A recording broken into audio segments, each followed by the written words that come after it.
Every year, tuberculosis kills even more people than AIDS. This is because there are as many as 19 drugs available, and doctors cannot always make sure that the right drug is given to the patient. An India-based startup, AarogyaAI, is solving this issue. AarogyaAI has built an artificial intelligence-enabled SaaS platform which can detect drug-resistant TB in a matter of hours. Today, we take great pleasure in hosting the co-founder and CTO of AarogyaAI, Miss Avlokita Tiwari. So without any further ado, let's get right into the conversation. So, beginning with, big name tech companies are investing large scale in artificial intelligence. And, they are devoting huge amount of resources in artificial intelligence to explore or to understand how it is advancing the healthcare sector, or how it might be used in healthcare industry. Artificial intelligence, how it can be used in healthcare industry. So my first question to you is, how can we expect machine learning, big data, and artificial intelligence to transform the healthcare, to transform how healthcare is being delivered? Sure. That is a great question. And that's kind of the angle from where we begin, right? We need to think where it can actually help deliver a better healthcare, how it can ensure that the quality of healthcare that is being delivered right to the grassroots level from the top is maintained. And that is what the entire AI, ML, and big data industry needs to think about. It's not about where healthcare can fit into the AI, but how AI can actually fit around healthcare and the way it's being delivered right now. The way we have seen it, the way we have envisioned it, as well as a lot of other really great AI healthcare companies, is simply to be as enablers, making it faster for doctors, making it easier for patients, trying to make diagnosis cheaper or trying to make it more comprehensive. Basically, flowing the whole system in a much easier level, whether it comes to diagnosing drug resistance, which is what we are doing, or whether it is for diagnosing some kind of brain problems. It could be pretty much anything, but the angle that we are looking at it from, where we can find and fit into the puzzle, is basically what the entire industry needs to really work on. Yeah, that's true. Yeah, we can clearly say that artificial intelligence is changing the healthcare forever. Definitely that it is. Yeah. So, talking about the most important issue, or we can say that the global issue of concern, that is antibiotic resistance, or how drug resistant bacteria are acquiring themselves in new resistant mechanisms. So, how artificial intelligence is helping in fighting this battle of drug resistant, uh, drug resistance disease, we can say that antibiotic resistance. Yeah, so drug resistance is actually not a disease. It's a natural phenomenon, basically. Yeah. It has been around forever. It has been predicted forever. There's nothing new there. The fact that anybody and everybody, including organisms and humans, can actually evolve to become resistant towards drugs, it's just a part of evolution. It's been there forever. The concept has been there forever. The understanding has slowly evolved from when it was very arbitrary to today what it is. And the whole point of staying ahead of the bugs is the whole game, because we need to stay ahead of it. We need to stay ahead of the bugs that can evolve tomorrow and actually not be able to, we can't kill them because there are no drugs left for them. uh, an average of developing a new antibiotic and making it safe for public health use is about 10 years, because that's how long it takes for you to come up with a new compound, test it at every level, pilot it, make it into a drug, and then have it available. Bacteria, however, evolve at a much faster race. rate. I mean, you can see it even when you're developing it in cultures in the lab, that the rate at which they develop mutations and get resistant towards the drugs in its surroundings is actually much faster. So what we need to do is develop methods that can basically predict the future, predict how it is going to evolve, stay ahead of the game. That's one way. Another way is to make sure that the antibiotics that are being prescribed are exactly precisely what's going to kill the bug in that person's system. That's also really important. You might have heard of a lot of people not completing their antibiotic course or not getting the right antibiotics. All of these actually accelerate the evolution of the bacteria to develop drug resistance. So that is one another method to actually combat it. A third thing that is a very persistent problem, especially in diseases like tuberculosis, is adherence, compliance, taking all of those medicines, finishing the course. Antibiotics, by their very nature, unfortunately, don't make you feel better. When you eat them, there are so many side effects that cannot be countered. And what people do in their either lack of awareness, or maybe it's just the situation that they are in, is that they don't finish the antibiotic course. That actually makes the bacteria resistant towards the antibiotics. And this is something that on the ground level people need to really understand.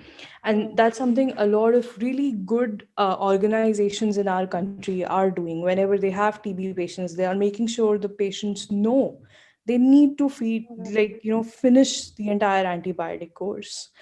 But what we aren't doing is actually making sure that our urban educated population is also aware of this, because antibiotics are being prescribed all the time and you can also just go and buy it from the drugstore. People are not really thinking about the consequences of doing that, but taking it and then not finishing it. So there are many ways to combat antimicrobial resistance. We were not at such a bad crossroads of having superbugs take over or kill us maybe 10-20 years from before, but we are definitely getting there in the next 10-20 years, which means that vigilance and developing new solutions is the need of the hour now, which is what even Arogya is aiming at. Okay. So, ma'am, is this and something like this possible that we can make a resistance-proof drug using artificial intelligence? um I wouldn't say it's not possible, definitely. Huh. Mm-hmm. However, resistance proof drugs, I mean, there have been many antibiotics that have been developed using genetic mechanisms that shouldn't change in bacterial populations or don't change in bacterial Okay. populations. Mm-hmm. But honestly, I would say nature is one step ahead of us. It finds a way to then, develop the resistance. So I wouldn't say there is one short solution. Like I said, many ways to actually counter this problem. Mm-hmm. That's true. Also, we know Arogya AI is also aiming something very similar to drug resistance tuberculosis, to diagnose drug resistance tuberculosis. So how exactly your model is helping to diagnose drug resistant tuberculosis? So basically, the idea is that if a TB patient comes in and they are diagnosed with tuberculosis, right now what happens is that they are given a list of drugs that they should start taking immediately. It's usually a combination of a few antibiotics, without maybe testing if or not those antibiotics would work for the patient. If it doesn't work for the patient, you find out in maybe 4 to 5 months, and then you come back and you see, oh, the infection hasn't gone away, it's still an active infection. So then the antibiotics are changed into something else, because we are going in blind and you're doing this trial and error of the medicine that would work for this particular patient. The idea is to stop that, because that is harmful. It's harmful for the patient, it's harmful for the greater context of antimicrobial resistance. And what we are aiming to do is that if you come in with tuberculosis, you immediately know exactly what antibiotics are going to kill the bug that's infecting you. So you are not going into this constant trial and error loop of trying to find out what is the antibiotic that will actually cure you of TB. What Aarogya AI is doing, which has many aspects here. The first is to give a correct diagnosis for the patient so that it helps the doctor quickly prescribe the precise medication for the patient with TB. The second of which is also to use the sequencing data that we would be collecting, because the idea is to sequence the TB genome and give them the precision diagnosis. Use it for future drug resistance, which also is the second aspect I mentioned to you, which is important to stay ahead of the bug, to stay ahead of the game, to actually know how it's going to evolve, to know what kind of drug resistance might happen in the future. And that is something also which Aarogya AI aims at doing. And the third is to make sure that patients all over the country, even in the remote parts of our country, have access to this healthcare facility. They have access to knowing exactly what drugs would work for them, and so for us, it's about making the solution and slowly trickling it down to the very masses so that everybody has access to the Aarogya AI diagnosis as much as possible. That's how we are building our business model, basically. Okay, that's interesting, and which is very, very great. And I hope we all can access to AarogyaAI tool very soon.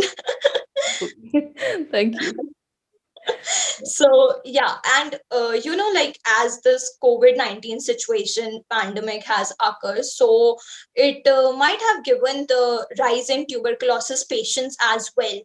So Absolutely. all the yeah, so all the data which is out there, so if we if these that data will feed into AI models like yours, so would it be of any help to the population, or to the patients suffering from tuberculosis, like how Arogya AI will collect these data or map out these data. You mean to say data about the TB patients and the infections Yeah, that yeah.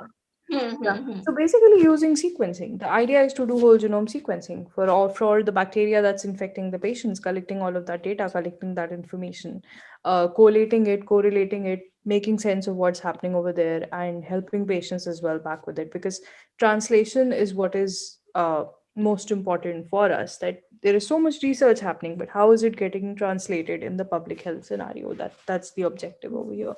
So our deployment is aimed in that direction, that whatever research we are doing, whatever leads we are finding out, how are we translating that into a public health facility? And that's the kind of a model that we are working on. Okay, okay, okay.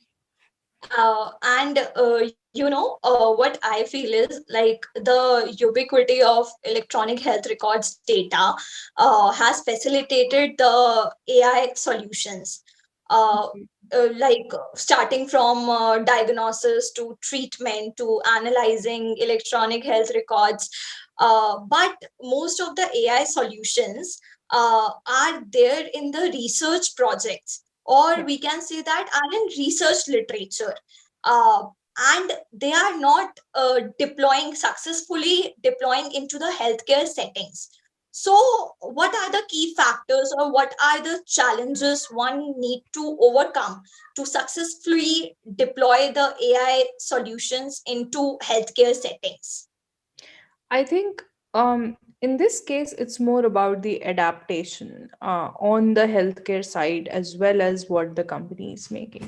So it's like a puzzle, right? It has to fit in. What solution the company is making has to be needed by the healthcare sector. And the Uh, sector needs to realize that this is just going to augment their approach and not replace them. mhm, But this, the whole point of this is, to make it better, to make it faster, to make it more accessible. So I think on both sides, this fit needs to happen properly. They need to fit like a puzzle, which is only when I think the adaptability would also be easier and it will become more accessible. That's my okay. opinion, at least on this. Mhm. So, like as you said, ki, healthcare systems or healthcare organizations would also have to understand that this will improve the patient care. This will Exactly. improve. Yeah. Exactly. Okay. Okay. Okay. Yeah. So, whenever we talk about artificial intelligence, or whenever we talk about the future of healthcare, artificial intelligence dominates the conversation. Yeah. So, but as like new any other form of technology, there are some real limitations. So, what are the current technological limitations in artificial intelligence, which once improved could bring massive change in healthcare industry? I think one major, and this is something that even we feel at Arogya is limitation is access to, for example, internet, Wi-Fi. I do know that Indian government, for example, has plans like the PM Vani, which is to try and deploy wireless networks all across the country, so that there is, wireless network everywhere. Good data is available everywhere. Because even if you have solutions, deploying them in places where Mhm. internet is a need for the solution becomes very tough if it's not present. That's definitely one challenge. Other than that, also a basic understanding of, is even AI ML required for your solution? And that is a very interesting question, because that's a question we have been asked several times, and we have explained to people why we think AI ML is important even for our solution. But we have enjoyed the challenge of asking people, asking us this question, and actually researching and finding out the answer to that question, and being able to say that yes, it is actually needed, and why is it needed, and what justifies the use of AI ML, that sort of a thing. So that's kind of one angle, I would say, in this, that needs to be really thought through. But other than that, I cannot think of if there are any other limitations. I mean, or if they were removed, what else can happen? I don't know. That then it's like a very science fiction world. I would imagine anything can happen.